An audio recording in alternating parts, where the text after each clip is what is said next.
इक्ष्वाकु वंश वर्णन में मानधाता की कथा। श्री पराशर जी कहते हैं, द्रोणाश्य से हरेश्य, हरेश्य से निकुंभ, निकुंभ से अमिताश्य, अमिताश्य से कृशाश्य, कृशाश्य से प्रसेनजीत और प्रसेनजीत से यवनाश्य का जन्म हुआ। यवनाश्य निसंतान होने के कारण खिन्न चित्त से मुनीश्वरों के आश्रमों में रहा करता था। उसके दुख से द्रवीभूत होकर दयालु मुनिजनों ने उसके पुत्र उत्पन्न होने के लिए यज्ञ अनुष्ठान किया। आधी रात के समय उस यज्ञ के समाप्त होने पर मुनिजन मंत्रपूत जल का कलश वेदी में रखकर सो गए।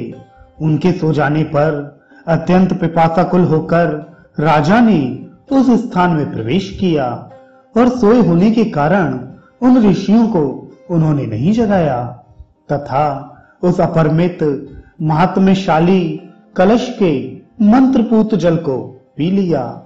जागने पर ऋषियों ने पूछा, इस मंत्रपूत जल को किसने पिया है? इसका पान करने पर ही यवनाश्य की पत्नी महाबल विक्रमशील पुत्र उत्पन्न करेगी।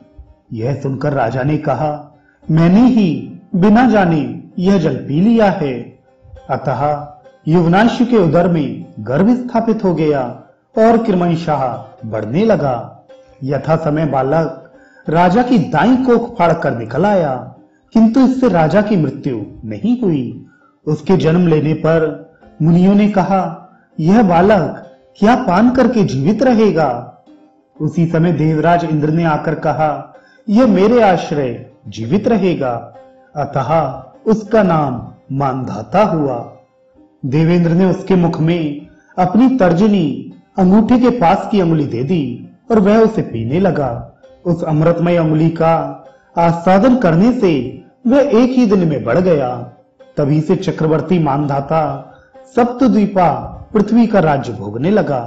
इसके विषय में यह श्लोक कहा जाता है, जहां से सूर्य का उदय होता है और जहां अस्त होता है वह सभी क्षेत्र यवनाश्य के पुत्र मानधाता का है।